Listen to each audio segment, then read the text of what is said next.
Триває 107-й день українського спротиву. This is 107th day of Ukrainian resistance. I'm Vasily Samopalov from the Mediacentru Ukraine. With us we have Andriy Dykun, the head of the All-Ukrainian Agrarian Council. Good day.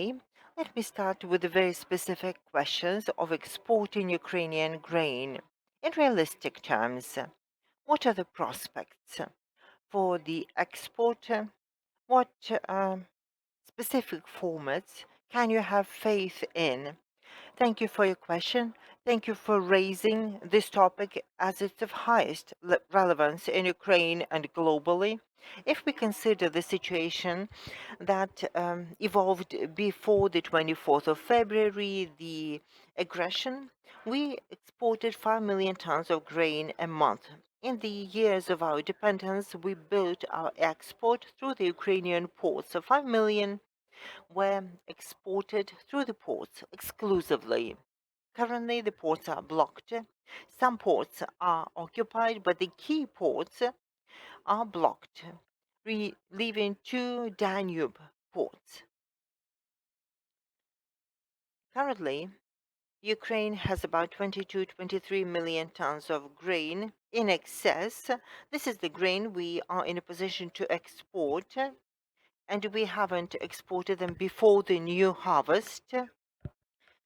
So, talking numbers, in March we'll be able to export through the western border 220,000 tons. In April, we exported through the western border around 900,000 tons and 1,700,000 tons in May.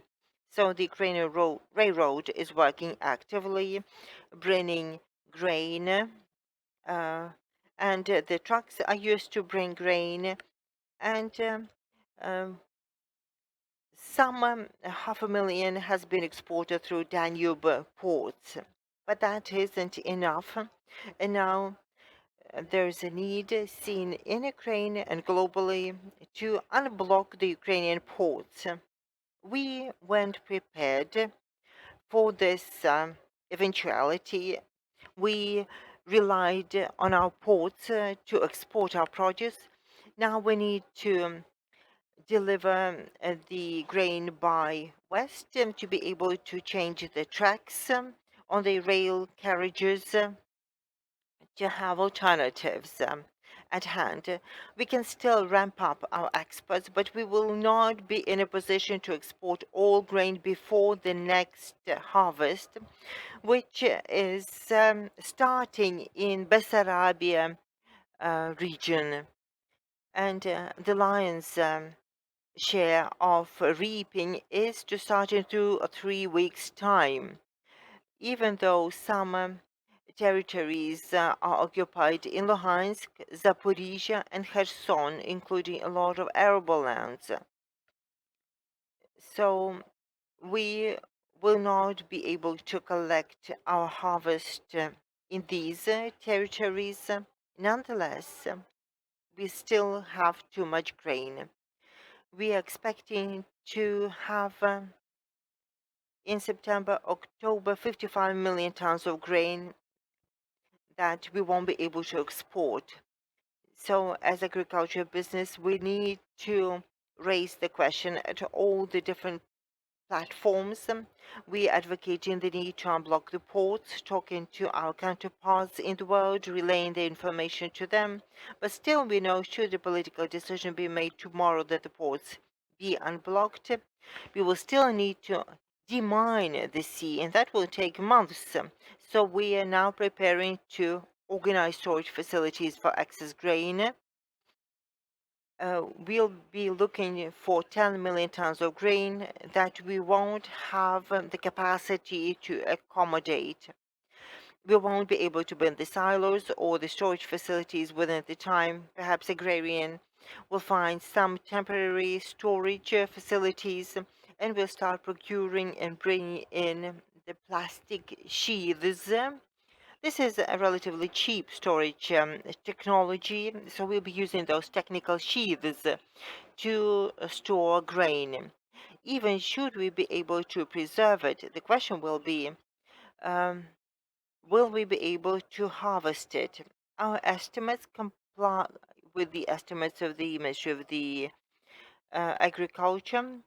We will need to provide the agrarians to be able to harvest the crops and to sow the next harvest. We'll need $6 million. And this is a critical demand that we are advocating with the government, with the ministry. The government did an incredible thing, giving state guarantees on loans, and many agrarian companies made use of the opportunity to receive state guarantees, and this was a wonderful thing. But now we know we won't be able to sell grain if we don't have the revenue to buy fuel, we don't have the revenue to buy the seed, etc. And this is exactly what I wanted to clarify. What's going to happen if the grain cannot be exported within the next 6 months? Let me answer that question. There's a more critical question. Receiving the revenue to harvest the grain. We need to harvest it before we can export it. We also need to organize the storage facilities, but that's something requiring funding. Nobody's going to give us those storage sheaths for free. This is not an option. So the question is, how do we get the funding for the harvesting campaign and for the next sowing campaign? And once we collect it, it can stay up to 6 months. And then we'll need to consider what are we going to do in years' time when the new harvest comes in. If we don't start exporting by then, we'll be hard pressed. There'll be no options. What do you mean when you say there'll be no options? There'll be no options is going to be a big trouble. Now we are bursting at our seams. We have difficulty collecting the harvest. Some territories have been able to sow, some haven't, because of the hostilities, occupation, mining of the fields. 75 of the planned target was sown already. Some agrarians didn't have the money to fund the input. Some are going to have a lower yield, and we don't know what the weather conditions are going to be. Still, if we can find those storage facility, this will be a savior for this season. But for next year's, it's going to be a major trouble as we won't have ability to save anything. We won't be able to build such facilities to accommodate 60, 70 million tons. If by winter we don't start exporting grain by sea, then there'll be no sense of taking to the fields next spring at all. Why grow the produce that you cannot sell? What are the countries doing that have and remain our trading partners that have received our grain? Let's be honest. They're acting strange. It's a miracle to me why in the first days of war the issues of food security hasn't been raised. There are right international organizations specifically set up for that. There's food and agriculture organizations with the UN that has the explicit mandate. We got in touch with the FAO in February saying that the ports are blocked. We won't be able to export Ukrainian produce, which is going to trigger a global food crisis as many countries rely on Ukrainian grain. This lasted for months. The first statement of FAO was ridiculous. We did find the reasons behind it. As the head of FAO is a Chinese national, his first deputy is a Russian national. And in the early days of war, he didn't want the food crisis issue to be raised. This was a matter of the Russian propaganda. They talked about the alleged denazification of Ukraine, the special operation, as they called it, and they foiled our attempts to raise the question of food crisis. If you monitor the Western mass media, there was no mention of food crisis in March or April. And if some Ukrainian organizations could break out, we would raise the question, and we would hear some nods in response saying, oh, it's war, it's a chemical attack that's imminent. So this is not a time to talk about the food security.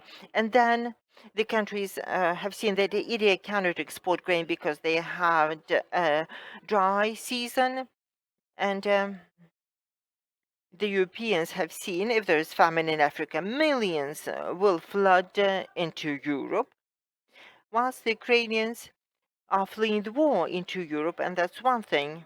But if millions of Africans flee famine in Africa, it's going to be a very different scenario. The number of vessels bringing migrants from Africa have um, multiplied by scores. There isn't much famine, but this is a bad omen. I don't think that people expected Ukraine to fall, that this war to be short term, and this seems what the others expected, and did expect the war to last, as it is a very costly war for our partners, for ourselves, and for our enemy. So people might have been hoping that the war would be over in a month or two.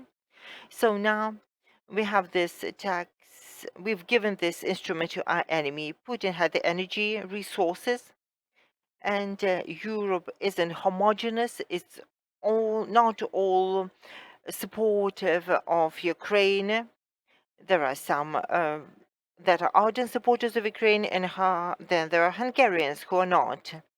And Putin is using oil and gas as blackmail, but now he's also using food as blackmail. And the Russian propaganda tried to shift the focus. It wasn't allegedly Russia denying the export. It's not the naval vessels in the Black Sea. They haven't captured Crimea. They're not shelling Ukraine from their naval vessels. It's the Ukrainians who've mined the ports, and now Russians are prepared to be the good angels who are prepared to give the safe passage to the vessel should Ukraine demine its waters. This is nonsensical. There are negotiations between Turkey and Russia, and I hope Turkey is our partner, but I don't believe the Russians giving their word, and I know the negotiations are going to be void. I'm happy that there is an increasing awareness of the imminent food crisis in the world. It could be the major food crisis over the last dozens of years.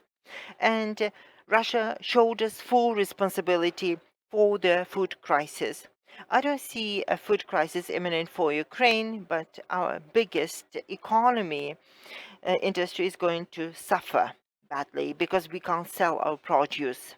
On the other hand, we haven't exported, and we are selling 1,700,000 in a month. We haven't exported 5 million through the western border, but at least it's something.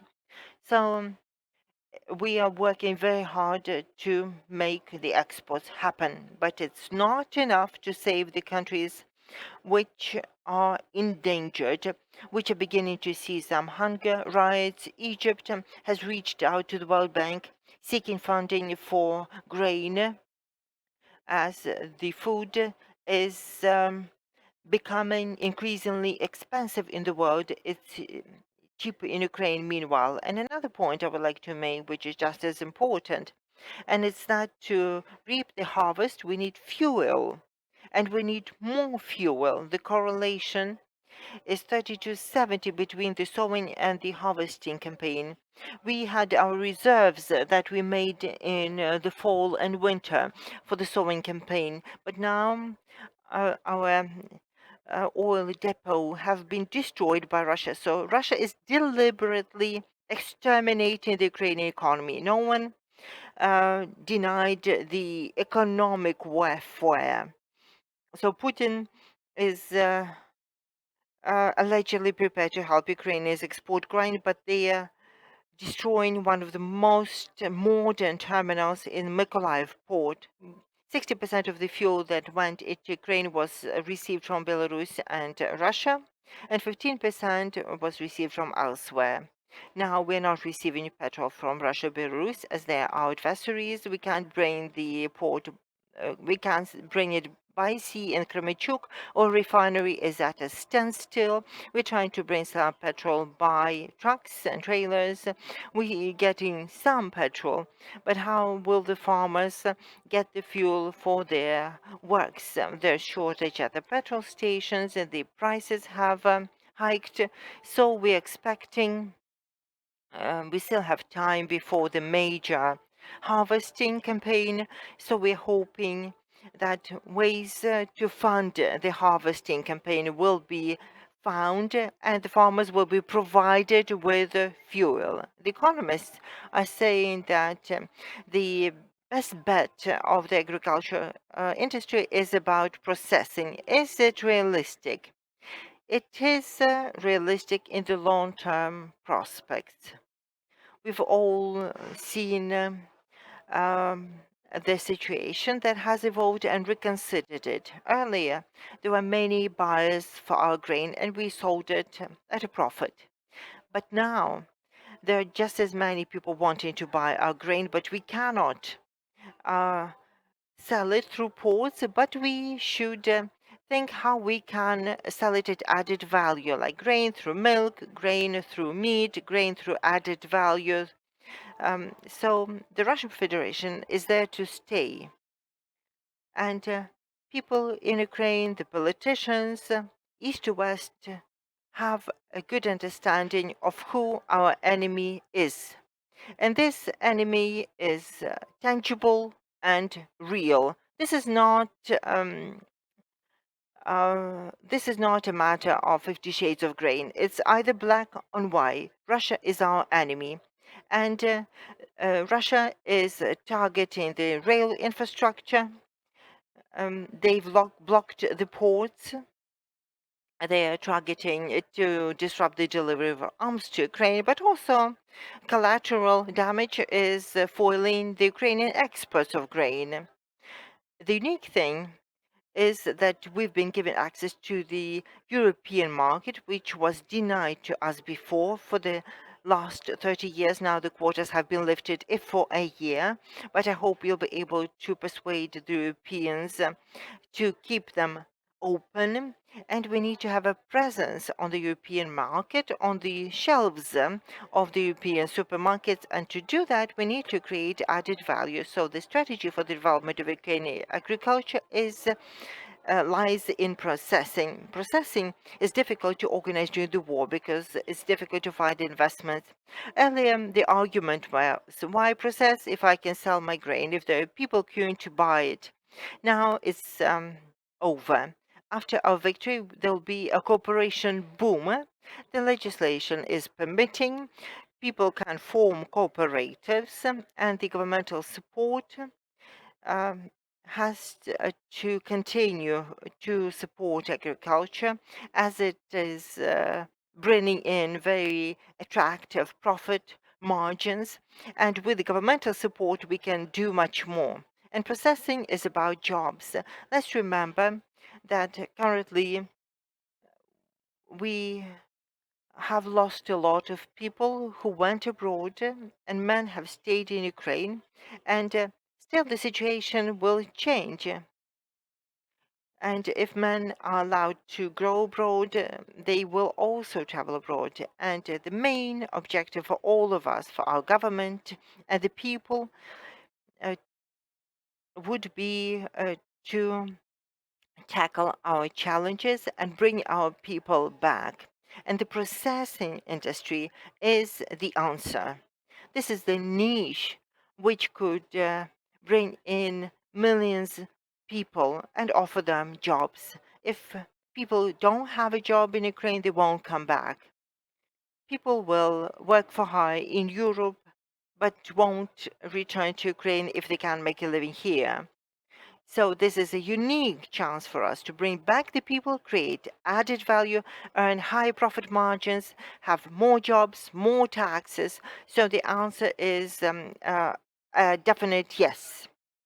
Based on the current situation, blocked ports shortage of cash flow, difficulty in selling the produce. Could you give us the most optimistic scenario for the next year and the most pessimistic scenario for the next year?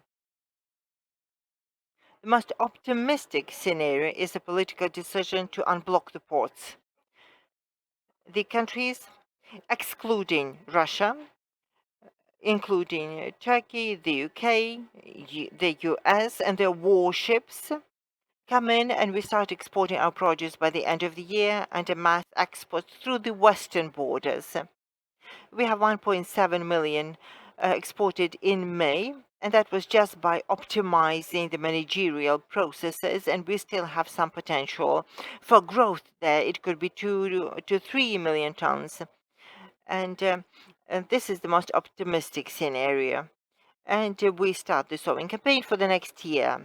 If we see that we cannot export the grain, it won't make sense for us to sow our arable lands, as we'll have excess grain and we won't sow, and the agrarian sector comprises 70% of the Ukrainian GDP and 50% of the currency proceeds before the war. And that's it.